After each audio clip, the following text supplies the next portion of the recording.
انتہائی قابل احترام بھائیوں، قابل عزت، قابل تکریم میرے اس فیدریش بزرگوں، قابل شفقت میرے عزیزوں، اور حیا و عفت کی چادر میں لپٹی ماؤں، بہنوں اور بیٹیوں،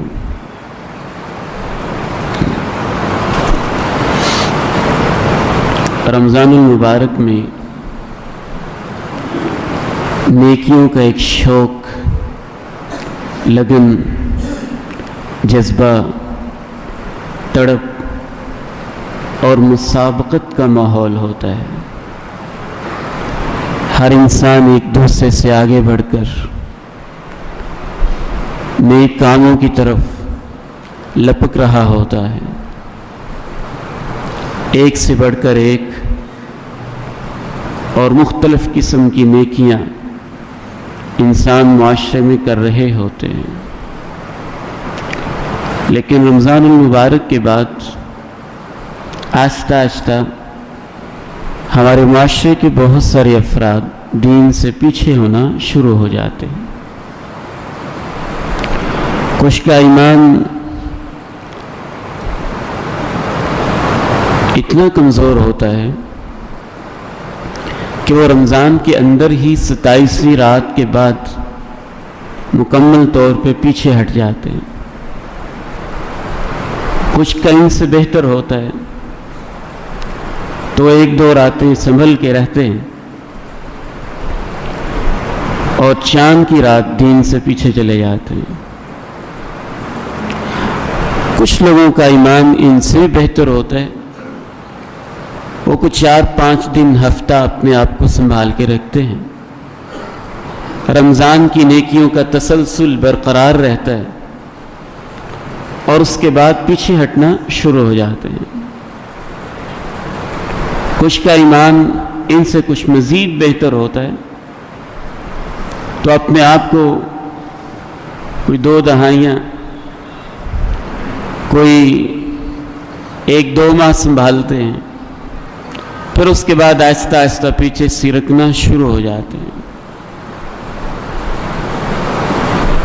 بالخصوص ایک تو رمضان کے ماحول کے رخصت ہونے سے، اور دوسرے ہمارا اوورآل مجموعی طور پر جو ماحول ہے، فیس بک کا ماحول، سوشل میڈیا کا ماحول، انٹرنیٹ کا ماحول، معاشرے کا ماحول، فتنوں کا ماحول، آزمائشوں کا ماحول، یہ بھی انسان کو دین سے پیچھے ہٹانے کا بعض دفعہ باعث بن جاتے ہیں۔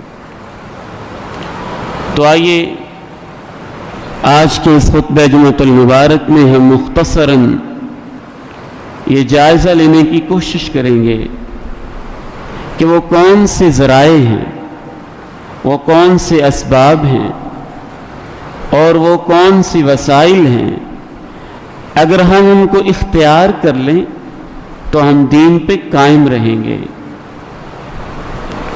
اور دین کے ساتھ وفادار ہو جائیں گے۔ ان میں سب سے پہلی چیز اللہ کا قرآن ہے۔ اللہ کا قرآن ہے، یہ آپ کے اندر استقامت پیدا کرتا ہے۔ جیسے آپ رمضان المبارک میں قرآن کی تلاوت کرتے تھے، کوشش کریں اتنی نہیں، کچھ کم کر لیں، لیکن تعلق توڑیں نہ، تلاوت کو ختم نہ کریں، اسے بند نہ کریں، قرآن کو طاق نسیاں پہ نہ چڑھائیں۔ رمضان میں آپ روزانہ 5 پارے پڑھتے تھے، اب 3 پڑھ لیں، 3 پڑھتے تھے اب 2 پڑھ لیں، 2 پڑھتے تھے اب 1 پڑھ لیں، لیکن تعلق برقرار رہے۔ جب آپ قرآن مجید کے ساتھ اپنا تعلق قائم رکھیں گے، پھر یہ نہیں ہو سکتا کہ آپ دین سے پیچھے ہٹ جائیں۔ بالخصوص قرآن مجید کو سمجھ کر پڑھیں۔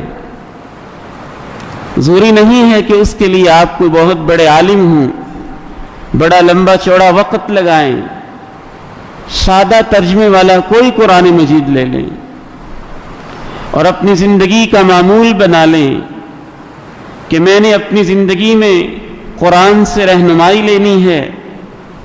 میرے بھائیوں، میرے بزرگوں، میری بہنوں، میری بیٹیوں، اس بات کو پلے باندھ لینا، جو شخص بھی قرآن مجید سے رہنمائی لینا اپنی زندگی کی عادت بنا لیتا ہے، وہ یوں سمجھے کہ اس کے ہاتھ میں تو وہ رسی ہے جس کا ایک سرا اس کے ہاتھ میں ہے اور دوسرا اس کا کنارہ سیدھا اللہ کے ہاتھ میں ہے.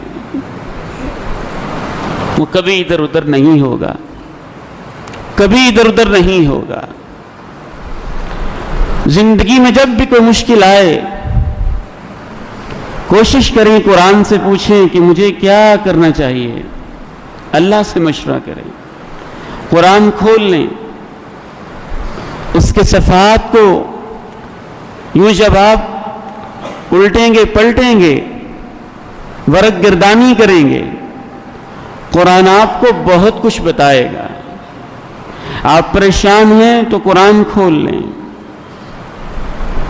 آپ بیمار ہیں تو قرآن کھول لیں، دل اداس ہے تو قرآن کھول لیں، غمزدہ ہیں تو قرآن کھول لیں، دین سے دور ہیں تو قرآن کھول لیں، پیغمبر کی سنت سے دور ہیں تو قرآن کھول لیں. حتیٰ کہ میں یہاں تک کہتا ہوں آپ شرک کی دلدل میں پھنسے ہوئے ہیں، قرآن کھول لیں. آپ ملحد ہو گئے ہیں، اللہ کی ذات پہ یقین اٹھ گیا ہے اور خدا کے انکار کی حد تک اللہ نہ کرے کوئی شخص پہنچ گیا ہے، قرآن کھول لیں.